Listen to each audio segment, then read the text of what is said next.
Hello दोस्तों, नमस्कार। कैसे हो आप सभी लोग हमारे यूट्यूब चैनल पर। दोस्तों आज हम आप सभी के लिए बहुत ही बेहतरीन वीडियो बनाए हैं जो कि आप लोगों के हिंदी के पेपर में हर वर्ष पूछा जाता है।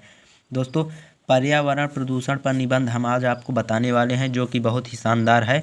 ये आपका समझ लीजिए कि बहुत ही वेरी इम्पोर्टेंट है। दोस्तों इसे आप लोग नज़रअंदाज बिल्कुल नहीं कीजिएगा क्योंकि ये आपके पेपर में हर वर्ष पूछा जाता है। इसके पहले भी दोस्तों हम आपको 2 निबंध बता चुके हैं जो कि वो भी बहुत इम्पोर्टेंट हैं। हमारे चैनल पर जा कर के देख लीजिएगा दोस्तों। और यदि अब आप हमारे चैनल पर नए हैं तो प्लीज़ हमारे चैनल को सब्सक्राइब करें और वीडियो को लास्ट तक ज़रूर देखें। आइए दोस्तों, नज़रअंदाज बिल्कुल नहीं कीजिएगा। सबसे पहले हम दोस्तों ऐसे ही हेडिंग डाल देते हैं लिखने के पहले कि पर्यावरण प्रदूषण पर निबंध। इतना डालने के बाद दोस्तों हम रूपरेखा लिखेंगे। रूपरेखा में यानी कि कितनी हेडिंग हमारी आती है। सबसे पहली हेडिंग इसमें आएगा हमारा प्रस्तावना। इसके बाद दूसरी हेडिंग है प्रदूषण के प्रकार। तो दोस्तों तीसरी हेडिंग प्रदूषण के कारण।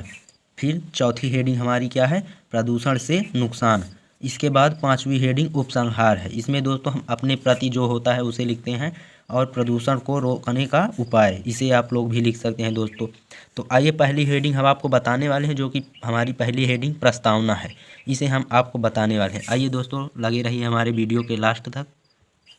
प्रस्तावना डालने के बाद हेडिंग हम लिखेंगे, जब वातावरण में कुछ हानिकारक तत्व आ जाते हैं तो वातावरण दूषित हो जाता है जिससे जीवधारियों का जीवन संकट में पड़ जाता है। यानी कि जब वातावरण में कुछ हानिकारक तत्व आ जाते हैं तो वातावरण दूषित हो जाता है जिससे जीवधारियों का जीवन संकट में पड़ जाता है। इस समस्या को पर्यावरण प्रदूषण कहते हैं। इतना आप लोग जान लीजिएगा दोस्तों, क्या है कि जब वातावरण में कुछ हानिकारक तत्व आ जाते हैं तो वातावरण दूषित हो जाता है जिससे जीवधारियों का जीवन संकट में पड़ जाता है। इस समस्या को पर्यावरण प्रदूषण कहते हैं। अगला है, जनसंख्या वृद्धि के कारण दिन प्रतिदिन बढ़ती जा रही है। पर्यावरण यानी कि जनसंख्या वृद्धि के कारण दिन प्रतिदिन बढ़ती जा रही है। पर्यावरण प्रदूषण दिन प्रतिदिन वैज्ञानिक प्रगति की वजह से भी बढ़ रहा है। यानी कि पर्यावरण प्रदूषण दिन प्रतिदिन वैज्ञानिक प्रगति की वजह से भी बढ़ रहा है क्योंकि वैज्ञानिक यंत्र एवं रसायन ज़्यादातर पर्यावरण को दूषित करते हैं। यानी कि वैज्ञानिक यंत्र एवं रसायन ज़्यादातर पर्यावरण को दूषित करते हैं। वैज्ञानिक यंत्र भी काफ़ी बने हैं जो कि हमारे पर्यावरण को दूषित करता है और रसायन ज़्यादातर यानी कि खाद वगैरह जो खेतों में डाला जाता है, इस सब से हमें बहुत ही नुकसान होता है। अगला हेडिंग देखते हैं दोस्तों, देख लीजिएगा। अगली हेडिंग में हमारा आता है प्रदूषण के प्रकार, यानी कि प्रदूषण कितने प्रकार के होते हैं।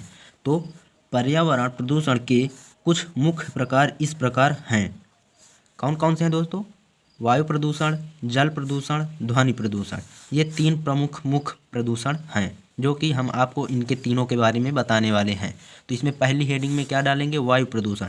वायु प्रदूषण, जब प्रदूषण वायु द्वारा होता है तो उसे वायु प्रदूषण कहते हैं। यानी कि जब प्रदूषण वायु द्वारा होता है तो उसे वायु प्रदूषण कहते हैं। इसके बाद दूसरी हेडिंग है, क्या है, जल प्रदूषण। दूसरी हेडिंग आइए देखते हैं। दूसरी हेडिंग ऐसे डाल देते हैं दोस्तों, जल प्रदूषण।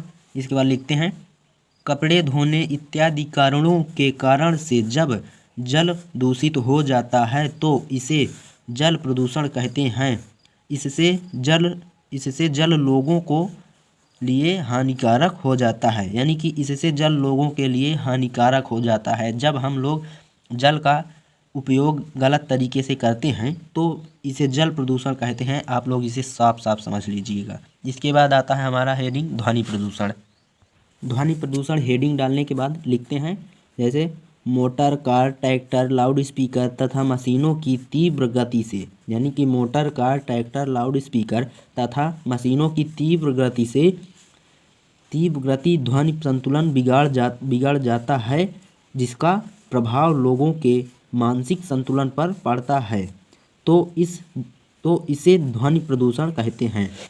जैसे motor, car, tractor, loud speaker तथा मशीनों की तीव्र गति से ध्वनि संतुलन बिगड़ जाता है जिसका प्रभाव लोगों के मानसिक संतुलन पर पड़ता है। तो इसे ध्वनि प्रदूषण कहते हैं। यानी इस तरह की अवस्था को क्या कहते हैं? ध्वनि प्रदूषण कहते हैं। इसके बाद अगली हेडिंग देखते हैं दोस्तों। अगली हेडिंग हमारी है प्रदूषण के कारण, यानी प्रदूषण के क्या कारण हैं। तो क्या है? प्रदूषण के कई कारण हो सकते हैं जिनमें से कुछ ये हैं, जैसे कि घरेलू कचरा जल में बहाना या फेंकना प्रदूषण का कारण बनता है।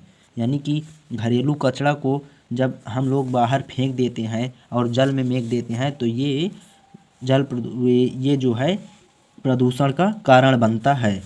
वाहित मल भी प्रदूषण का कारण है। कृषि में कीटनाशक और उर्वरकों का अत्यंत इस्तेमाल मिट्टी और जल प्रदूषण का कारण बनता है। यानी कि कृषि में उर्वरकों का अत्यंत इस्तेमाल मिट्टी और जल प्रदूषण का कारण बनता है। दोस्तों, हम लोग जब खेतों में कोई भी दवा, उर्वरक, खाद ऐसे कुछ भी डालते हैं तो ये सब जो है प्रदूषण का कारण बनता है। बाकी इसके बावजूद भी दोस्तों आप लोग बहुत सारा हेडिंग बनाकर लिख सकते हैं इसमें कि प्रदूषण के कई कारण हैं, जो कि हम साफ़ सफाई से संबंधित भी आप लोग ऐसे बनाकर लिख सकते हैं, वो आपकी मर्जी है। लेकिन हम इतना ही बताए हैं आपको, इतना मेन पॉइंट में आप लोग इतना भी लिख देंगे तो पूरा नंबर देने वाला आपको पूरा नंबर देगा। आगे देखते हैं दोस्तों अगली हेडिंग। अगली हेडिंग हमारी आती है दोस्तों प्रदूषण से नुकसान यानी कि कौन कौन से नुकसान हैं। आइए देखते हैं। प्रदूषण से कई तरह की नुकसानें हैं जो इस प्रकार की हैं।